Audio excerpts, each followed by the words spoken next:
니까 한번 인사할까요? 잘 오셨습니다. 네, 감사합니다. 하나님 말씀 함께 같이 교독할까요? 자, 6절 제가 읽고 한 절씩 여러분과 교독하도록 하겠습니다. 6절 제가 읽습니다. 우리가 아직 연약할 때에 기약대로 그리스도께서 경건하지 않은 자를 위하여 죽으셨도다. 의인을 위하여 죽는 자가 쉽지 않고 선인을 위하여 용감히 죽는 자가 혹 있거니와 우리가 아직 죄인 되었을 때에 그리스도께서 우리를 위하여 죽으심으로 하나님께서 우리에 대한 자기의 사랑을 확증하셨느니라. 그러므로 이제 우리가 그의 피로 말미암아 의롭다 하심을 받았으니 더욱 그로 말미암아 진노하심에서 구원을 받을 것이니 곧 우리가 원수 되었을 때 그 아들의 죽으심으로 말미암아 하나님과 화목하게 되었은즉 화목하게 된 자로서는 더욱 그의 살아나심으로 말미암아 구원을 받을 것이니라. 뿐 아니라 이제 우리로 화목하게 하신 우리 주 예수 그리스도로 말미암아 하나님 안에서 또한 즐거워. 아멘. 오늘 말씀의 제목은 십자가가 말하게 하라입니다. 따라해 보겠습니다. 십자가가 말하게 하라.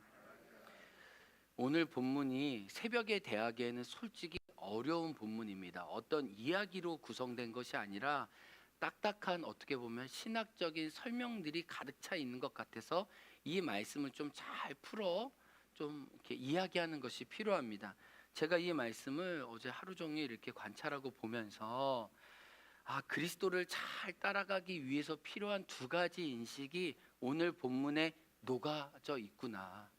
사도 바울이 그랬고 로마의 성도들이 그랬고 초대교회 성도들이 그랬고 우리 이 조선 땅의 믿음의 선배들이 가졌던 믿음의 경주를 끝까지 경주할 수 있었던 이 두 가지 인식이 이 본문 안에 있다는 것을 알게 됩니다. 우리가 그냥 쭉 읽었기 때문에 이 본문에 두 가지 깊은 사상이 있다는 걸 우리가 놓쳐버리기 쉬워요. 이 사도 바울이 로마 교인들에게 너희와 나의 실존이 이러했다. 우리 이 두 가지 인식 가지고 예수님을 바라보자 라고 했던 이 두 가지 인식이 있습니다. 첫 번째는 내가 머리부터 발끝까지 죄인이라는 겁니다. 한번 따라해 볼까요? 내가 머리부터 발끝까지 죄인이다.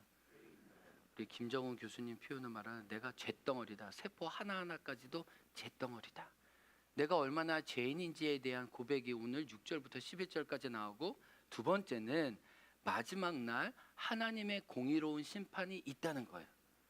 내가 죄인이고 마지막 날 하나님의 공의로운 심판이 있다는 이 두 가지 인식이 오늘 말씀을 이끌고 있다는 것을 알게 됩니다. 첫 번째 인식, 내가 죄인이라는 것에 대해서 생각해 보겠습니다. 제가 목사 안수를 받은 교회가 그 수지 광성교회인데, 그 수지 광성교회 안현수 목사님은 교회 사역도 하시지만 이렇게 교도소 사역을 하셨습니다.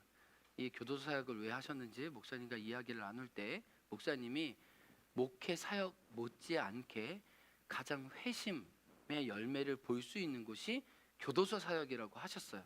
그래서 하나님이 자기를 교회를 세운 자로 불러주셨지만 특별히 죄인이라고 자기 자신을 인정하는 그분들에게 복음과 예수님을 전하는 것이 불같은 자기의 사명이라는 거예요. 그래서 교도소에서 그 사역할 때마다 하나님이 주신 그 복음의 생생한 현장을 갖고 있기 때문에 그 교도소 사역을 자기에게 멈추지 못한다는 거예요.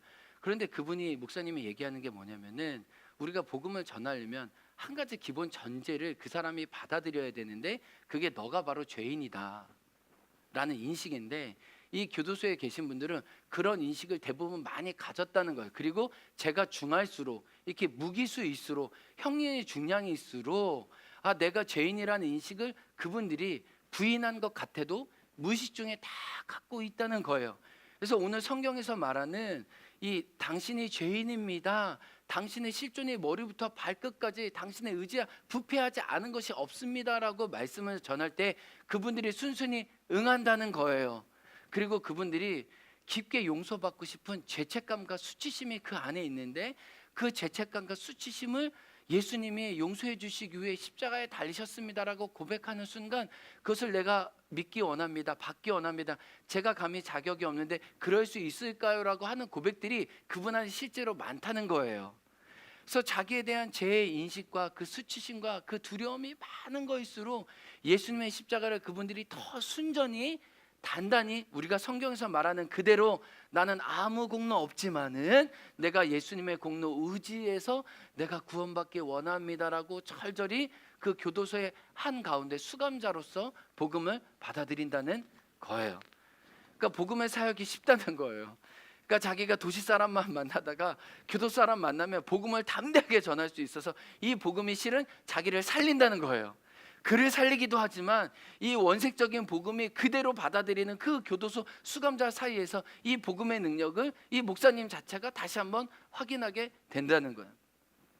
최근에 우리 수요 예배 때 미국에 계시는 우리 임채영 목사님, 이 덴버 은혜교회에 계시는 목사님이 저하고 얘기하면서 무슨 얘기하냐면 미국의 목회가 힘들다는 거예요. 물론 이 많은 문화 차이가 있는데 미국은 특별히 어렸을 때부터 아이들이 자기 주장과 자기 개성을 뚜렷하게 키우잖아요. 이것이 한편으로 좋은데 한편적으로 이 부정적인 측면이 뭐냐면 어린 아이들에게 우리 어른들에게 너는 죄인이다라는 성경의 사실을 직면시키기가 어렵다는 거예요. 어렸을 때부터 자기 개성과 자기 주장과 자기 어떠함을 잘 드러내는 반면에 성경에서 얘기하는 너 죄인이지, 너 부패한 사람이야, 너 머리부터 발끝까지 너 안에 선한 것이 하나도 없어라고 말하는 이 성경의 진리를 그들이 받기를 거부한다는 거예요. 그래서 미국에서도 가장 영향력 있는 이 장로교회 팀 켈러 목사님, 이 뉴욕에서도 여러 교회에서 영향을 미친 목사님이 계신데 미국 사람들이 하도 너는 죄인이다라는 말을 받아들이지 않으니까 워낙 마음에 거부감이 있어서 복음 자체를 받아들이지 않으니까 우회적으로 이제 우상이라는 개념을 도입해서 하나님의 자리에 우상을 끊임없이 만들어내는 이 우상 제조기로서의 인간의 실존을 이렇게 넌지시 이야기할 수밖에 없는, 그러니까 참 안타까운 현실이죠. 너가 죄인이야, 너 부패한 잿덩어리야 말하면 사람들이 처음부터 거부하니까 이 구약에서 말한 이 우상의 개념으로 이렇게 돌려가지고 이 그들의 실존을 얘기할 수밖에 없는 게 지금 이 미국의 현실이라는 거예요. 근데 저와 여러분 오늘날 우리가 정말 이 교회에 와서 우리 믿음의 선배들이 찬송가 143장을 불렀잖아요. 그 찬양이 뭐예요? 우리가 이 찬양을 쉽게 기쁨으로 정말 내가 마음에 온 마음을 담아서 고백할 수 있느냐는 거예요. 이게 예수님을 끝까지 따라갈 수 있느냐 없느냐는 거예요. 정말 내가 죄인인가? 찬송가 143장 왜 말인가 날 위하여 주 돌아가셨나. 그리고 진짜 이 벌레 같은 날 위해 왜 주님이 해 받으셨는가. 여러분 우리가 하나님 안에 우리의 실존을 알면 진짜 이 벌레 같지도 못한 정말 배은망덕한 사람이었던 거 알고 이 배은망덕한 나에게 베푸신 하나님의 은혜를 알기 때문에 찬송가 143장이 우리 마음에 꺼려지지 않는다는 거예요.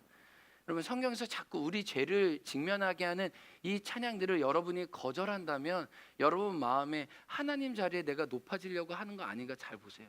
요즘 우리가 부르는 찬송가를 보세요.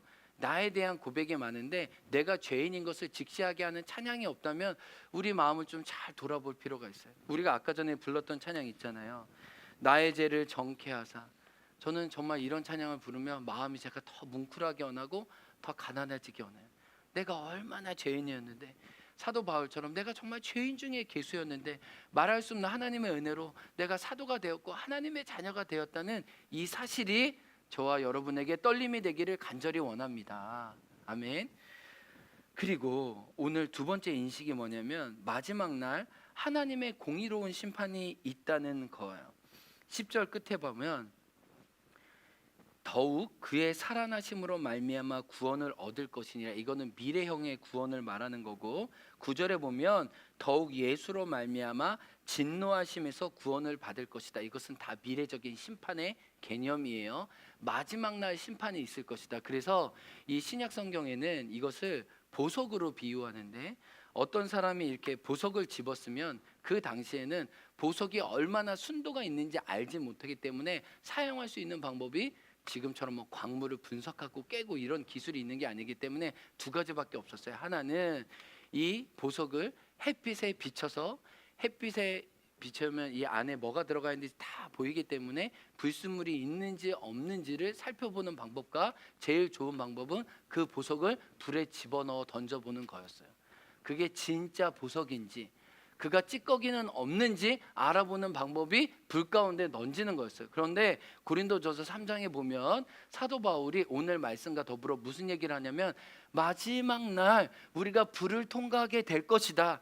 그래서 각자의 공로가 하나님 앞에 드러나게 될 것이다. 그가 이 땅에서 금으로 자기의 집을 지었는지, 은으로 지었는지, 보석으로 지었는지, 나무나 풀이나 짚으로 지었는지 마지막 날 드러나게 될 것인데, 나무와 짚으로 지은 사람은 구원을 받지만 부끄러운 구원을 받게 될 것이다 라고 얘기합니다.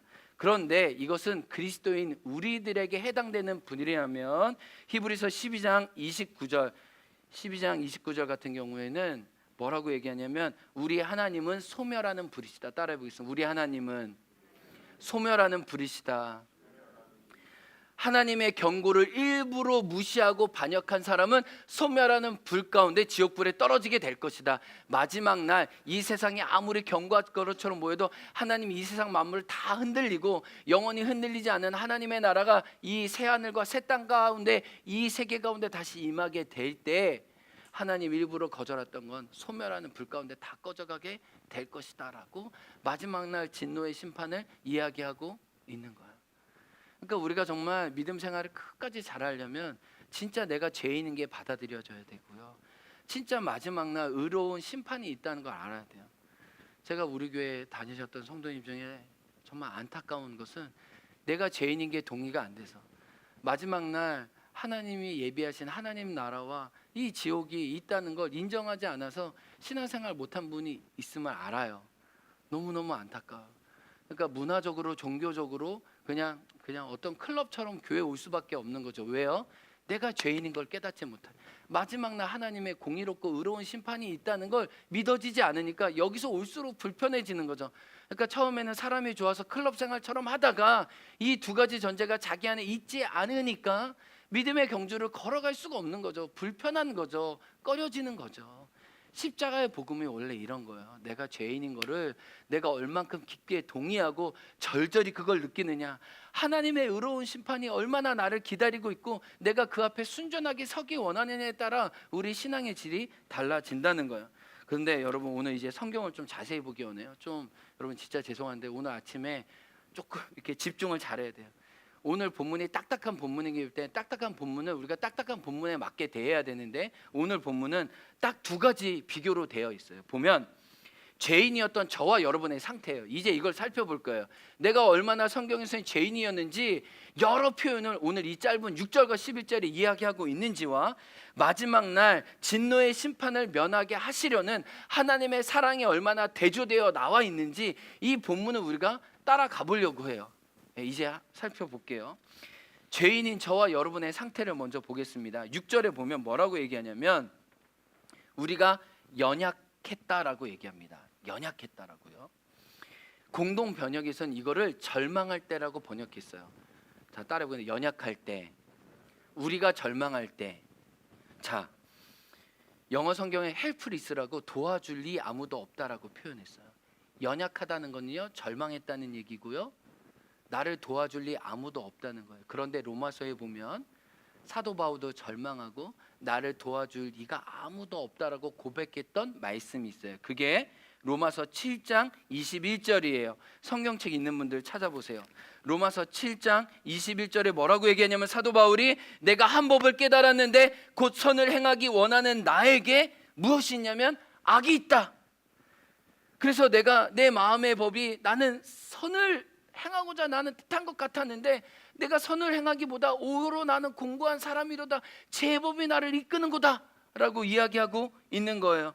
내가 선은 원하는데 선은 행하지 않고 도리어 결과적으로 보면 악만 나에게 남았다라고 이야기하는 거예요. 그래서 오히려 공고한 사람이도 나는 절망할 수밖에 없습니다. 나를 도와줄 리 아무도 없으나 마치 알코올 중독자 분들이 내가 알코올에 손을 대면 목마르기 때문에 물 한 잔 마시겠습니다. 알코올을 마시면 죽는 줄 알면서도 마셔요, 안 마셔요? 그게 연약하고 절망하고 도와줄이 없다는 거예요.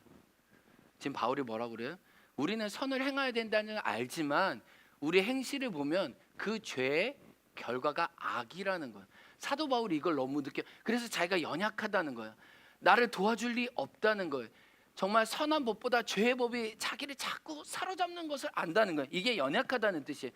우리의 처지가, 첫 번째 처지가 뭐예요? 사도 바울이 성경에서 이야기하고 있는 것은 우리가 연약해서 우리를 도와줄 리 아무도 없다는 겁니다. 우리가 아는 것과 우리의 의지와 우리의 실천이 끊임없이 괴리되어서 나를 도와줄 그 누구를 절대적으로 필요하는 상태라고 하는 거예요. 그리고 또 한번 두 번째 봅시다.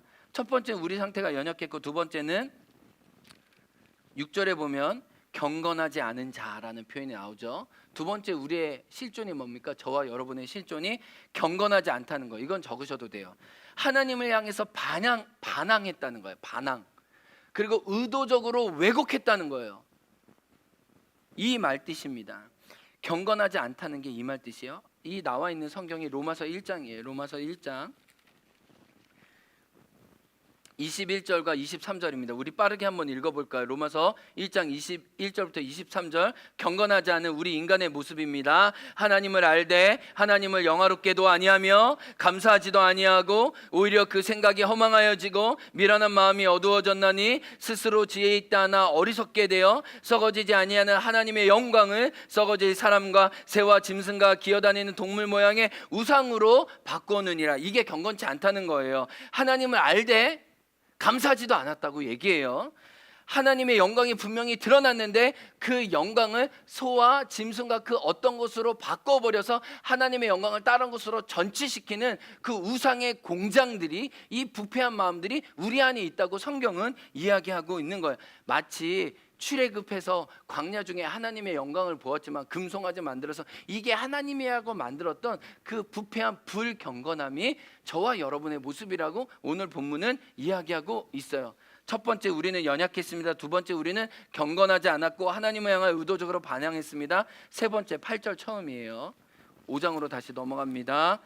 우리의 처지가 5장 8절, 우리가 아직 죄인 되었을 때, 여러분 여기서 말하는 죄는요 어떤 행실의 죄가 아니고요, 하나님의 자리를 찬탈한 게 죄예요. 따라하겠습니다. 하나님의 자리를 찬탈한 게 죄다.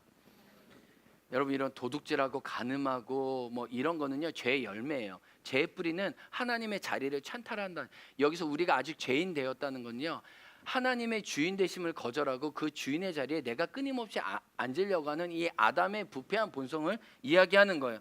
그래서 그분의 기준을 내 정욕과 내 욕심대로 마음껏 바꿔버리는 게 죄의 속성이라는 거예요. 로마서 우리 1장 25절 보겠습니다. 로마서 1장 25절에 죄인은 우리의 본질이 나옵니다. 1장 25절 한번 읽어볼까요? 이는 그들이 하나님의 진리를 거짓 것으로 바꾸어 피조물을 조물주보다 더 경배하고 섬김이라. 여러분 뭐라고 나와요? 하나님의 진리를 아는데 그 진리를 자기 마음대로 임의대로 거짓으로 바꿔버리는 게 저와 여러분의 실존이라는 거예요. 성경이 이것을 꼬집고 있어요. 그리고 저와 여러분의 속성이 뭐예요? 조물주를 알지만 조물주의 자리에 피조물인 저와 여러분이 앉으려고 한다는 거예요. 이것이 로마서에서 오늘 본문이 저와 여러분의 실존에 대해 이야기하고 있다는 거예요. 얼마나 전적으로 하나님을 향해서 부패하고 반항하고 있는지를 보여주고 있어요. 그리고요, 네 번째로 우리의 실존이 9절 뒤에 있어요. 5장 9절에 보면 그로 우리가 진노하심에 있다고 얘기해요. 진노하심에서 구원받을 것이니라는 말은 지금 우리가 하나님의 진노 가운데 있다고 얘기해요. 하나님의 진노 가운데 있는 게 왜 진노 가운데 있을까요? 이것을 로마서 2장 5절은 이렇게 설명해요. 왜 하나님이 우리를 향해서 진노하실까요? 하나님의 어떤 분인지 계속해서 보여주시는데 2장 5절에 뭐라고 얘기해요? 읽어볼까요? 시작. 다만 내 고집과 회개하지 아니하는 마음을 따라 진노의 날, 곧 하나님의 의로우신 심판이 나타나는 그날에 임할 진노를 내게 쌓는도다. 여러분, 하나님은 우리에게 진노하시는 분이 아니에요. 근데 그 진노를 누가 일으키는 거예요? 우리가 오늘 본문의 말씀처럼 우리의 고집과 회개하지 않은 마음으로 하나님의 부름과 초청에 계속적으로 거절하기 시작했을 때, 그리고 소돔과 고모라처럼 하나님의 질서를 자꾸 반역해서 자기의 욕심과 정욕대로 쌓을 때 하나님의 어쩔 수 없는 심판을 우리가 불러내는 이 악을 자초하는, 재앙을 자초하는 본성이 우리 안에 있다고 오늘 로마서 본문은 이야기하고 있는 거예요. 그러니까 소돔과 고모라의 이 악의 본성이 우리 안에 있다고 오늘 본문은 얘기하는 거죠. 그리고 10절에 보면 다섯 번째 우리의 처지가 뭡니까? 10절 앞에 뭐래요? 우리가 무엇 되었다고요? 하나님과 원수 되었다고 얘기합니다. 하나님과 원수 되었다는 말은 뭘까요?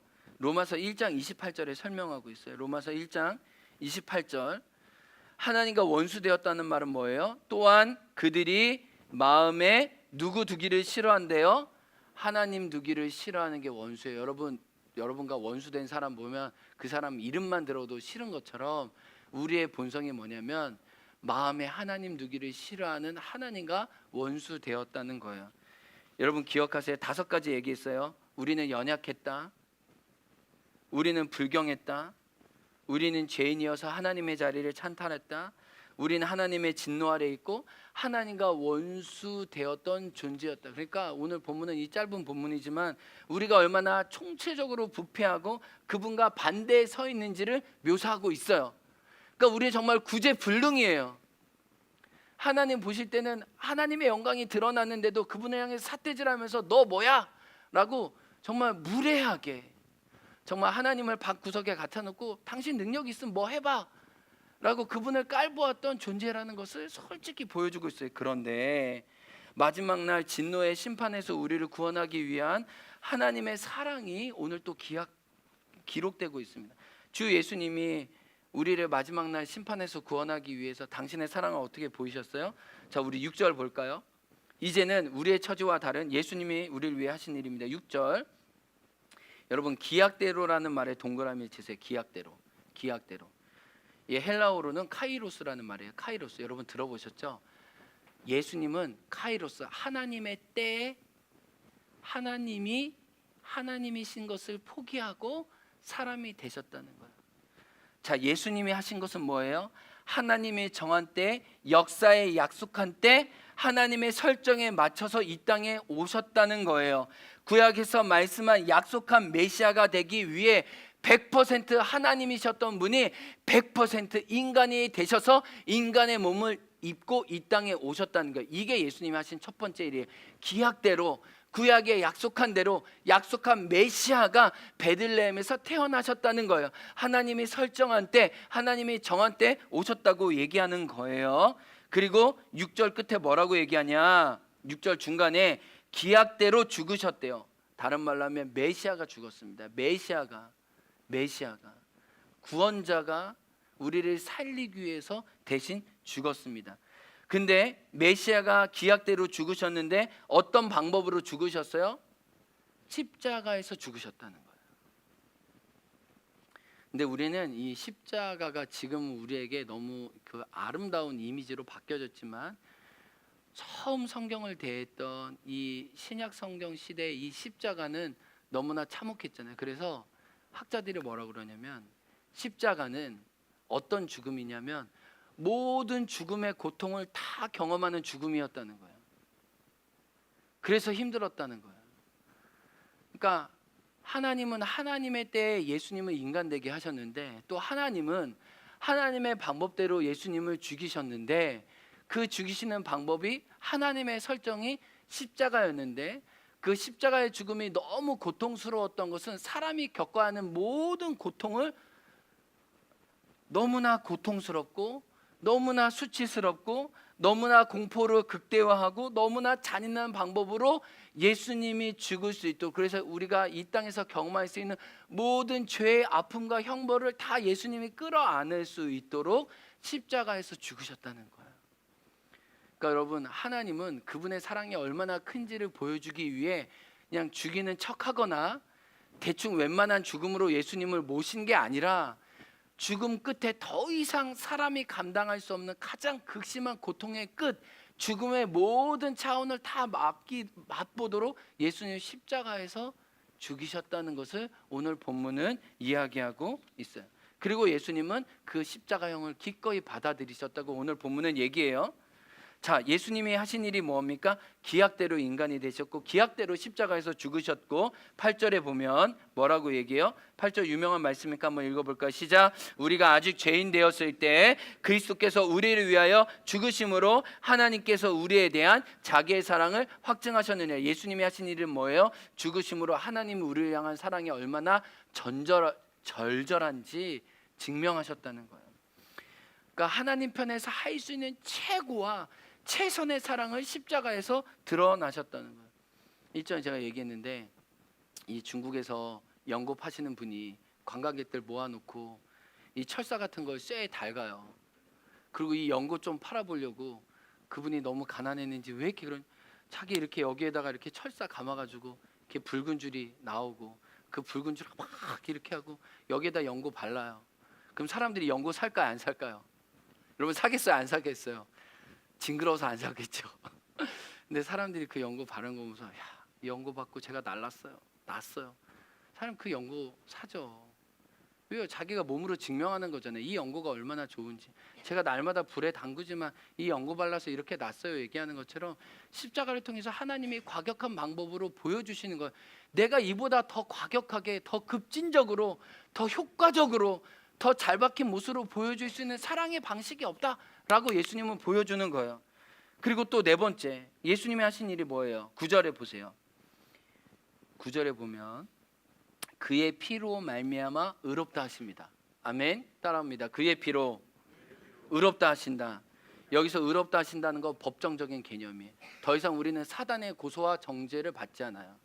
이런잖아요. 이제는 뭐 더 이상 내게 정죄함 없네. 이 정죄함 없는 것은 예수님 우리를 의롭게 하셨기 때문에 죄수의 옷을 벗기시고 의의 옷을 입혀주셨기 때문에 더 이상 사단이 우리를 향해서 고소하고 정죄할 수 없다라고 이야기를 합니다. 더 이상 죄의 형벌이 법적으로 우리에게 미치지 않아요. 그 죄의 값을 예수님이 당신의 피로 구속하셨기 때문입니다. 그리고 9절에는 뭐라고 얘기해요? 또 얘기하는 것은 그의 진노에서 구원을 받게 하는데 우리는 예수님의 의의 옷을 입었기 때문에 마지막 날 그의 이 진노하심에서 면제가 될 것이라고 얘기해요. 이 구원은 누구의 구원을 덧입으로? 우리의 행실이 아니라 예수님의 십자가의 공로를 덧입음으로 마지막 날 그의 진노에서 벗어나 의의 식탁에 앉게 될 것이라고 얘기해요. 또 10절에는 뭐라고 얘기해요? 또 비슷한 표현인데 구원을 받을 것이니라 라고 얘기해요. 따라해 보겠습니다. 구원을 받을 것이다. 구원의 시작도 구원의 과정도 구원의 마침도 예수님이라는 거예요. 마지막 날 구원을 받는 것도 우리 안에 오늘도 역사하시는 그 예수님으로 말미암아 모든 것이 예수님께로부터 시작되고 그 과정도 마침도 예수님이 이루실 거라는 거예요. 그리고 11절 뭐라고 얘기해요? 예수님이 우리가 하나님을 즐거워할 수 있도록 선한 마음을 우리 안에 창조하신다는 거예요. 우리는 이전에 그분과 원수였어요. 그분의 자리를 찬탈하고 그랬어요. 그분을 대항해서 우리는 우상을 만드는 사람이었어요. 그런데 예수님이 우리 안에 오심으로 성령이 우리 안에 부어주심으로 우리가 하나님의 영광을 바라고 즐거워할 수 있도록 요한복음 15장 15절 표현으로 말하면 우리가 그분의 친구 되어지는 그분과 사귀는 놀라운 그분을 바라고 즐거워하는 신분으로 바꿔 주셨다는 거예요. 아멘. 말씀의 결론입니다. 우리의 이전의 신분과 십자가에서 예수님이 하신 일을 알게 되면 우리는 날마다 그분 안에 있기를 사모하게 됩니다. 아멘. 나의 형편없음을 알면서 하나님의 크신 사랑을 바라고 즐거워하게 됩니다. 감히 저와 여러분이 내가 얼마나 죄인이었는지 알고 그러나 나를 위해서 그리스도가 얼마나 크신 일을 했는지 알면서 그 십자가의 깊이와 높이와 길이와 넓이를 날마다 고백하고 찬양할 수 있는 저와 여러분 되기 주의 이름으로 축복합니다. 우리 이 시간 결단하는 마음으로 함께 찬양하기 원합니다. 내 영혼이 은총 입어 중한 재짐 벗겨보니